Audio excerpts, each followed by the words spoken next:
Tapi Pak, yang konvensional itu lebih lama ininya, pembayarannya bisa jangkanya lebih lama. Ya mungkin rugi dikit Pak dunianya, tapi lebih aman. Anda bilang lebih aman, paling ya tidak jauh beda lah ya, tapi lebih aman, lebih tenang apalagi bulan Ramadan. Maka di sini fa'ajmilu fit thalab, ya, perbaiki cara untuk mencari rezeki. Kenapa? Kata Rasulullah, fa inna nafsan, ini penting Pak, fa inna nafsan lantamuta hatta tustaufa rizqaha atau tastaufa rizquha wa in abta'a anha. Karena sesungguhnya jiwa ini nggak akan mati Pak. Kita ini, saya, bapak, siapa jenis ini nggak akan mati Pak, nggak akan mati sebelum rezekinya diambil semua. Yakin aja Pak ya. Oh saya masih dipinjam uangnya, saya nggak mau mati dulu. Bapak ya nggak akan mati sampai rezeki bapak datang ke bapak. Kalau dipinjam nggak balik itu bukan rezekinya Pak, bukan rezekinya ya.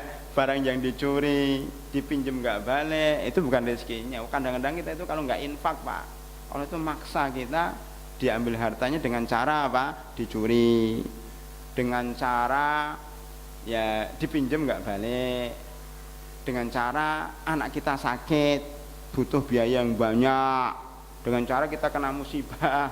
Lah itu cara-cara Allah mengambil harta kita, baik diinfakkan maupun nggak diinfakkan. Makanya menginfakkan harta itu menyebabkan kita terhindar dari mara bahaya. Salah satu manfaat kita berinfak, karena sudah diinfakkan Allah nggak ngambil lagi lah kan gitu.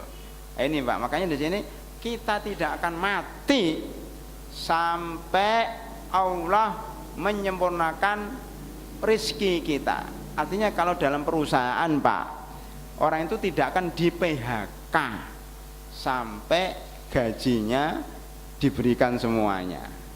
Itu manajemen Allah seperti itu. Nggak tahu kalau perusahaan-perusahaan di dunia ini kadang-kadang ini haknya sudah dipecat dulu belum diberikan gaji ya. Kadang-kadang seperti itu. Kadang-kadang gajinya mundur walaupun ada gaji 13 tapi nggak ada gaji 14 kan ya. Macam-macam lah Pak, di dunia ini nggak mungkin kita bisa sempurna ya.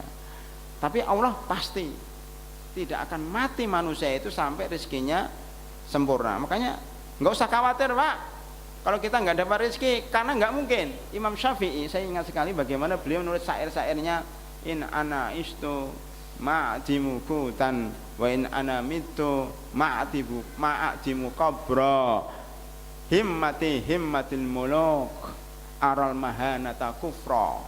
Yang terjemahannya, kalau saya hidup nggak mungkin saya nggak dapat makan, sebagaimana kalau saya mati nggak mungkin nggak dapat kuburan. Sekarang Bapak ada yang takut Pak nggak dapat kuburan Pak? Ada yang khawatir nggak dapat? Kalau mati kuburan saya di mana ya? Nanti dapat jatah nggak? Ada yang gitu nggak? Kan nggak ada. Semua kita mati kan nanti urusan orang mati kan begitu. Pasti dapat kuburan, pasti insya Allah. Ya kalau sudah penuh ya kuburannya di laut. Tapi kan masih kosong kuburan. Lah Imam Syafi'i begitu Pak. Ya kalau kita mati aja nggak takut kuburan, ngapain kita hidup takut nggak makan? Pasti Pak, orang hidup itu bisa makan, pasti itu. Cuma rezekinya beda-beda aja. Kuburannya juga beda-beda kan. Ada yang dikuburkan di Bekasi, ada yang dikuburkan di Jawa, ada kuburan di mana. Masalahnya hanya tempat saja, caranya aja. Maka di sini Imam Syafi'i memahami hadis ini benar-benar. Kalau fattaqulla wa ajmilu fit talab khudhu ma halla wa da'u ma haram. Oleh karena itu ambillah yang halal, tinggalkan yang haram. Masya Allah, ini takwa Pak. Maka takwa itu bukan sekedar tidak makan tidak minum selama Ramadan, tapi takwa itu adalah menghindari barang yang haram. Umar bin Khattab itu mengatakan takwa itu seperti berjalan di atas jalan yang banyak durinya. Seorang penyair Arab mengatakan ya, wasna kamashi fauqa ardhis syauki yahdar ma yara ya. Dan jadilah hidup di dunia ini orang bertakwa yaitu seakan-akan berjalan di atas jalan yang banyak durinya, dia hati-hati melewatinya. Itulah takwa yang sebenarnya. Ya. Hadirin rahimakumullah, ada hadis kedua di sini disebutkan oleh Rasulullah sallallahu alaihi wasallam. Ya. Hadisnya sangat banyak sekali ini. Dari Abdullah bin Mas'ud radhiyallahu anhu, ya, bahwasanya Rasulullah SAW mengatakan istahyu minallah haqqal haya. Malulah sama Allah. Pas saya mengatakan ya Rasulullah, kami sudah malu sama Allah. Kata Rasulullah, malunya enggak kayak kamu malunya. Malu kepada Allah itu, kata Rasulullah, malu kepada Allah itu adalah antah fadhar ra'sa wa ma wa'a. Malu kepada Allah itu menjaga kepala dan isinya, ya. Wal batna wa ma hawa, menjaga perut dan isinya, jangan sampai masuk makanan yang haram, ya. Wa tadkurul mauta wal bila, mengingat mati, itu namanya malu kepada Allah Subhanahu wa taala, ya. Jadi ini namanya malu kepada Allah Subhanahu wa taala. Oleh karena itu pada hadirin rahimakumullah, kenapa manusia sekarang kok cenderung mencari harta walaupun haram? Pertama, karena tidak malu, tidak takut sama Allah, nggak takwa. Yang kedua, karena kepengen nyari jalan pintas. Oh, yang haram aja susah Ustadz, apalagi yang haram, yang halal. Mereka ngatakan yang haram aja susah, gimana yang halal, kata dia. Nah, ini mau jalan pintas, mau mudahnya aja. Yang ketiga, ya serakah, tidak qanaah tadi. Rasulullah SAW bersabda, tidak ada dua serigala, tidak ada yang lebih berbahaya daripada dua serigala. Artinya ada dua hal yang lebih berbahaya daripada serigala. Apa itu? Ya, khirsul mar'i alal mal wasyaraf lidinihi. Orang kepengen mengumpulkan harta banyak-banyak, saya kepengen menjadi orang yang terkenal, ya. Itu dua hawa nafsu yang lebih berbahaya daripada serigala yang dilepas di dalam kandang kambing. Memang susah, Pak. Kalau orang itu kepengen nyari harta sekarang itu, ya, sudah punya rumah ingin beli rumah lagi, ya, sudah punya mobil kepengen punya mobil lagi, kan gitu. Sudah punya istri kepengen nikah lagi. Itu nggak apa-apa yang terakhir, tapi artinya dia itu nggak pernah puas, ya. Dan satu hati disebutkan sampai dia makan apa, makan tanah. Nah, itu baru puas, ya. Maksudnya makan tanah itu maksudnya sampai dia mati, ya. Hadirin rahimakumullah, ya. Apa saja dampak harta yang haram itu? Pertama, menghilangkan berkah. Banyak loh, Mbak, orang kaya tapi nggak bahagia di rumah. Dia kaya dia, tapi dengan istrinya itu tengkar terus, nggak pernah damai, tengkar terus. Anaknya ya nakal, jadi geng motor. Loh, geng motor itu rata-rata bapaknya kaya loh, Pak. Dan rata-rata sebagian dari mereka bapaknya pejabat, makanya susah diberantas, ya. Itu ada, Pak, di Jakarta banyak sekali. Ketika kita kuliah subuh itu biasanya ketemu dengan geng motor. Dulu waktu belum ada berandal-berandal ini, ketika sudah dibasmi sekarang sudah berkurang, alhamdulillah. Itu karena punya uang tapi nggak berkah, Pak. Uangnya itu hasil korupsi, hasil menipu, makanya anaknya juga nggak berkah, nggak bahagia ternyata. Gedung rumahnya tapi kayak neraka. Sebaliknya orang yang hartanya halal, rumahnya sederhana, ya, tapi bahagia karena istrinya solehah, anaknya soleh. Kenapa? Hartanya halal, ya. Jadi dihilangkan berkah dari hidupnya, ya. Saya ada kenalan itu kerja di apotek, Pak, ya, tapi gajinya habis terus, ya. Saya nggak tahu sebabnya habis terus, padahal banyak itu. Nah, saya nggak tahu, mungkin barangkali cara kerjanya nggak ada nyerempet. Ya, kalau dalam dunia kesehatan itu kan banyak syubhatnya, Pak, benar nggak? Apalagi kalau PT PT perusahaan obat-obatan, kadang-kadang kerjasama dengan dokter, macam-macam lah itu kan, ada uang fee-nya, ada macam-macam juga kita nggak tahu ya. Tidak semuanya, tapi banyak yang nyerempet-nyerempet ke yang haram. Nah, maka marilah kita mencari yang selamat saja. Yang kedua, dampaknya adalah ya tidak dikabulkan doanya.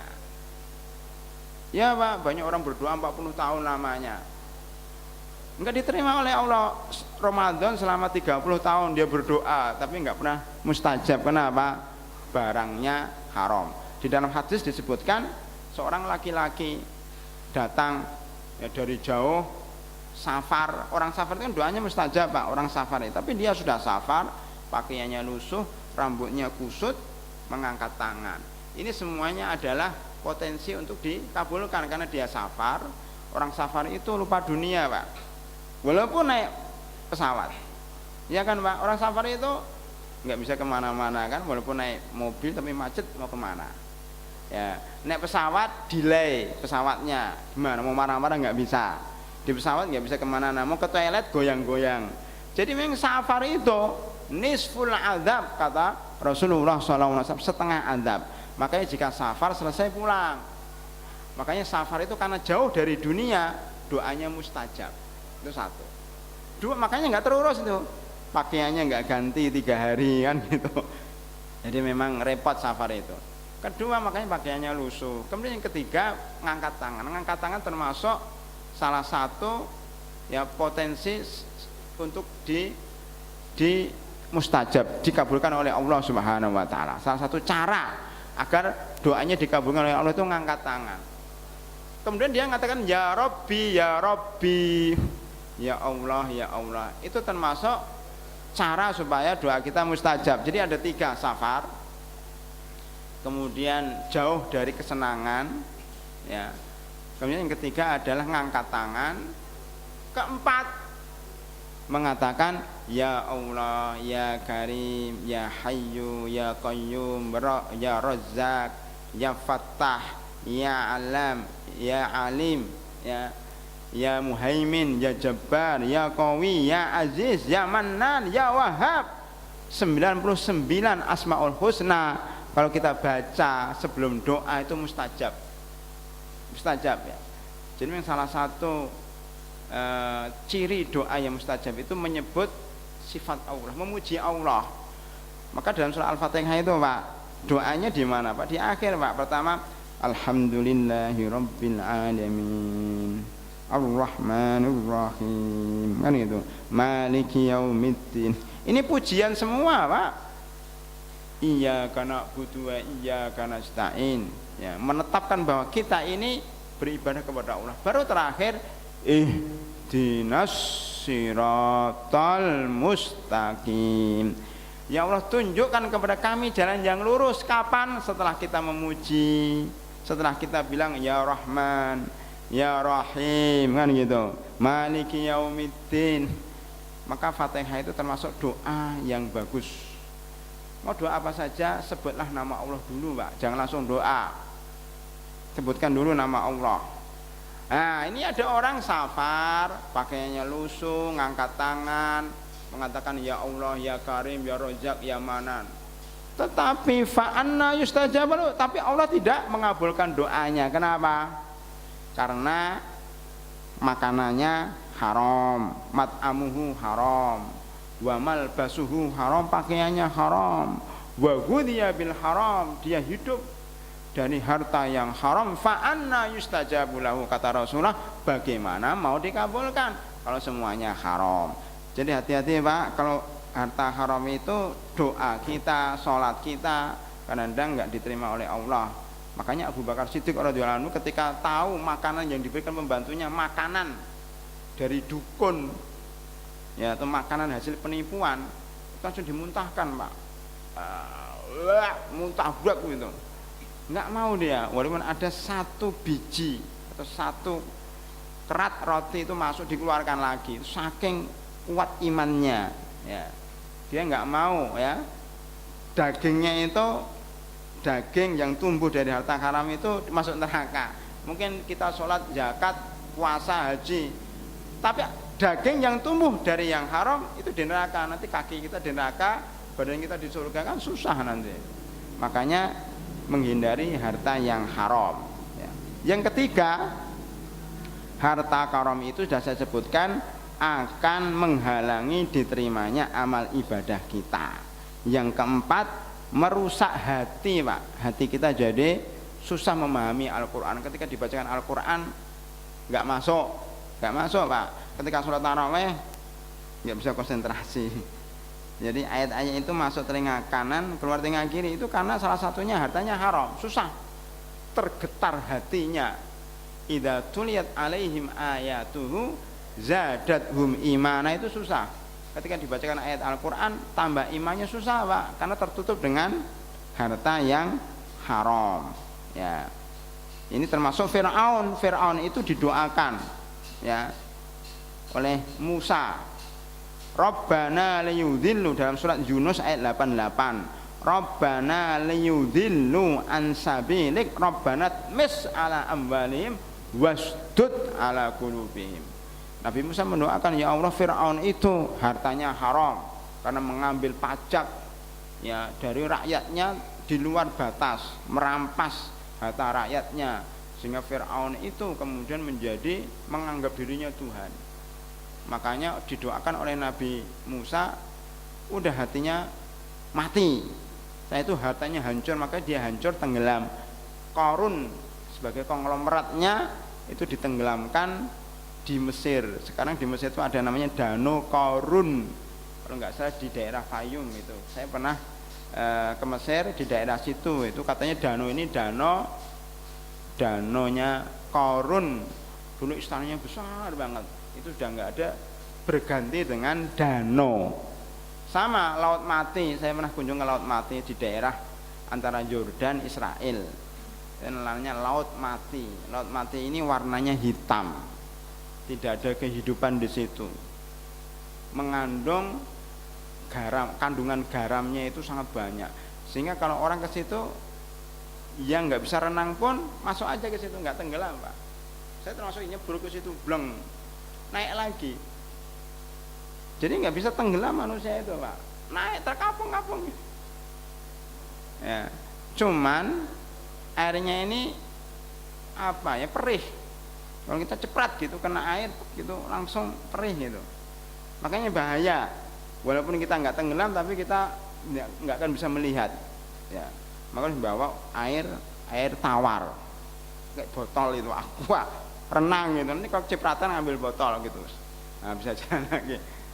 Wah, kenapa Laut Mati? Sebagian ahli sejarah mengatakan dulu itu daerah kaum Lot. Kaum Lot itu kan dosanya besar, apa, Pak? Dia melakukan homoseksual.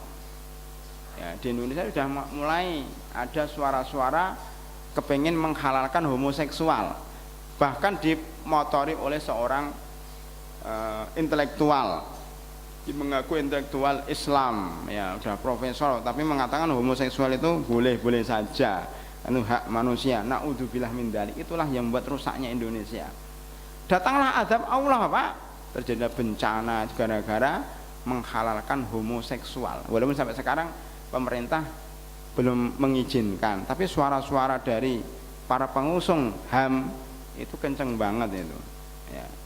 Nanti kalau seperti kaum Lot gimana? Dibalikkan, ya Indonesia ini menjadi air bah, ya kan itu jadi danau Laut Mati itu, Pak, kan luar biasa itu. Ya, jadi hatinya mati dan hidupnya juga ya hancur seperti Fir'aun dan kaum Lot serta Qarun ya. Kemudian yang terakhir, menyebabkan datangnya azab pada hari kiamat. Maka ya disebutkan bahwa dalam surat An-Nisa ayat 10, innalladzina ya'kuluna amwalal yatama dzulman. Di surat An-Nisa ini, Pak, surat An-Nisa itu isinya tentang perempuan, namanya An-Nisa, perempuan. Di awal itu sudah bilang ya ayyuhan nas ittaqu rabbakumul ladzi khalaqakum min nafsin wahidah. Jadi takwa kepada Allah itu bukan sekedar nggak makan dan nggak minum, Pak. Sekali lagi saya ulangi, dalam surat An-Nisa mengatakan bertakwalah kepada Rabb kalian yang menciptakan kalian dari jiwa yang satu, yaitu Nabi Adam alaihissalam. Dari Nabi Adam diciptakan Siti Hawa. Dari Siti Hawa dan Nabi Adam muncullah banyak anak laki-laki dan perempuan. Maka wattaqullaha alladzi tasaaluna bil arham. Bertakwalah kepada Allah dan jaga silaturahim. Termasuk ciri orang bertakwa itu menjaga tali silaturahim. Yaitu takut kepada Allah. Maka kemudian setelah itu jangan makan harta anak yatim. Mentang-mentang ini keponakan kita, bapaknya sudah meninggal dunia, kaya raya, hartanya kita ambil. Kan banyak kayak gitu, Pak. Anaknya masih kecil kita makan. Ya. Banyak. Kemudian warisan perempuan kita ambil. Pada zaman jahiliyah seperti itu. Maka termasuk di sini, Pak, surat ayat 10, sesungguhnya orang-orang yang makan harta anak yatim secara zalim, sesungguhnya dia makan di dalam perutnya api neraka. Yang paling banyak sekarang warisan, Pak. Kalau nggak salah tadi saya dengar masalah warisan, benar, Pak? Tadi ada bicara tentang pembagian warisan atau gimana, Bapak? Tadi mukadimah. Nah, begini, kita ada di sini Sumarekon sini, kita setiap Ahad ketiga itu ada kajian cara membagi warisan secara Islam. Nanti kalau ada waktu bisa mampir Ahad ketiga selain Ramadan. Tapi Ramadan ini diminta Ahad ketiga bulan Ramadan. Jadi saya lihat jatuhnya tanggal 5, kalau nggak salah 5 Juli itu Ahad ketiga Ramadan, masih teruskan tentang warisan. Kenapa? Ternyata banyak orang makan harta warisan saudaranya. Ya kan? Kalau perempuan kan dapat setengah, Pak. Laki-laki dapat 1. Ini enggak, bagi rata aja. Ya, yang bagi kamu atau Allah. Allah mengatakan perempuan setengah, laki-laki 1. Enggak boleh. Kemudian kita menentang Allah, enggak, bagi rata aja. Ya, kecuali kalau dapat izin dari saudaranya. Karena seorang istri sering nih, Pak, kalau nanti dibilangin sama istri-istri kita, kalau kita meninggal hartanya dibagi sama anak kita, jangan ditempati oleh istri. Ya, karena ada ini banyak kasus suaminya meninggal dunia, rumahnya besar, dipakai oleh istrinya. Padahal anaknya sudah menikah nggak punya rumah, kepengen minta harta warisan, enggak. Ini harta suami saya ingin nempati di sini sampai mati. Anaknya terpaksa ngontrak. Ini ibu yang dolim, istri yang dolim, karena haknya anak dia ambil. Kalau itu rumah-rumah suaminya dibagi dong. Istrinya coba dapat 1/8 saja, 1/8.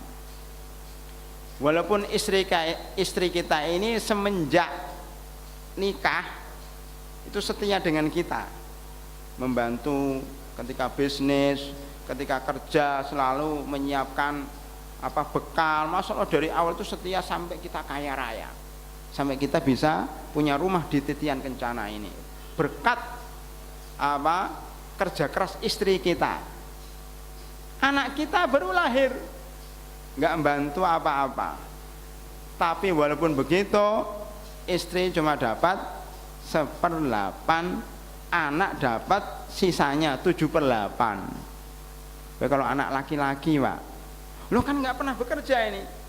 Warisan itu bukan masalah kerja, Pak. Ini ada banyak orang komplain, Pak. Ya, anaknya perempuan itu nunggu bapaknya yang sakaratul maut opnam di rumah sakit selama seminggu, nunggu merawat terus.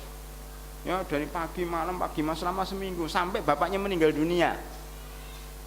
Saudaranya yang satu kuliah, nggak pernah nengok bapaknya. Dia bilang, saya lebih banyak dong warisannya karena nunggu bapak saya di rumah sakit. Kamu nggak pernah nunggu, katanya. Ini nggak benar, Pak. Warisan itu bukan diukur nunggu nggak nunggu. Warisan itu diukur dari nasab keturunan. Kalau sama-sama anak ya rata. Walaupun yang satu nunggu, yang satu nggak nunggu. Ya, kalau istri ya 1/8 walaupun sudah setia dengan suami selama 30 tahun. 1/8, anak dapat semua walaupun nggak pernah kerja, karena memang dia keturunannya.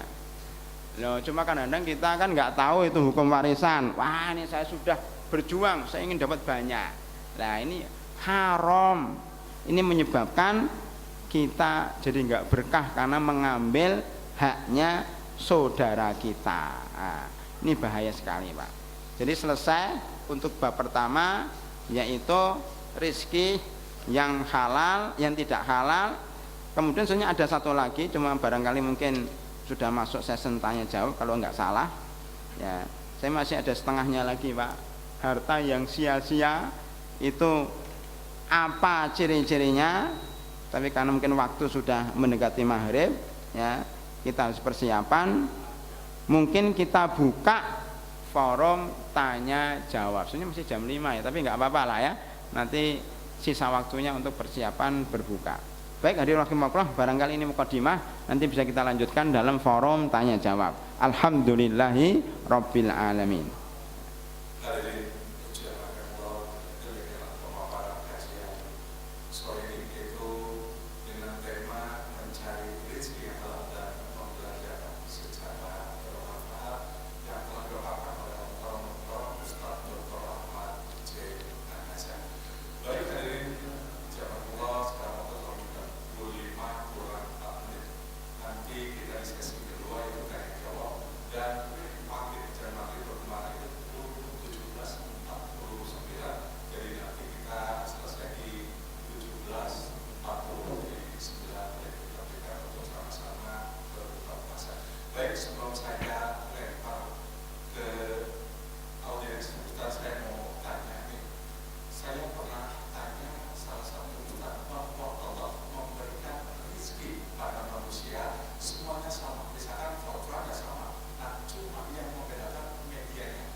Baik. Kalau tidak salah itu postingan di WA, Pak ya. Saya pernah dapat postingan di WA kayak begitu. Jadi seorang guru gitu, ya broadcast ya, postingan di WA. Itu kalau nggak salah ceritanya seorang guru itu kemudian didatangi murid-muridnya. Murid-muridnya udah berhasil semua. Dan dinasihatin itu, ya sebelum dinasihatin itu disediakan makanan dan minuman, ya. Tapi beda-beda, Pak, ya. Ada yang cangkirnya kecil, ada yang cangkirnya besar, kalau nggak salah begitu. Ada yang begitu. Itu ingat saya begitu. Ada korelasinya tadi. Karena mestinya orang nyari makanan yang cangkirnya besar. Maka kalau buka bersama, kalau bisa cangkirnya sama, Pak. Kalau enggak nanti orang milih yang besar. Saya ingat, Pak, supaya tidak terlalu lapar gitu, Pak. Saya cerita ya di Masjidil Haram, ya. Saya lama di Mekah dan lama di Madinah dan di Mesir, Pak. Di Madinah itu yang paling menarik kalau bulan Ramadan, nostalgia, Pak. Mau bulan Ramadan ini, Pak ya. Itu kalau sore-sore gini, Pak, oh masjid sudah penuh, Pak. Masjid gini ini nggak ada tempat untuk jalan karena semuanya sudah digelar plastik, namanya sufrah, isinya makanan. Ada korma, ada roti, ada jubnah, ada zogut, biasanya begitu. Tapi nasi nggak boleh masuk, nasi di luar. Ada ayam goreng, ada macam-macam di luar. Kalau masuk masjid itu semuanya roti, korma, susu macam-macam. Itu kalau kita masuk, Pak, baru di pintu gerbang sudah ditarik, Pak, kayak di kampung rambutan itu. Ayo kamu sini. Tapi kalau di kampung rambutan kan ditarik suruh masuk ke bisnya, ini enggak. Dan dimintai bayaran. Kalau ini enggak, ayo kamu masuk ke mana? Ke tempat saya. Karena setiap karpetnya sudah ada yang membokeng, Pak. Cuma luar biasa. Dermawannya orang Islam di sana itu luar biasa. Orang Ansor, itu keturunan orang Ansor.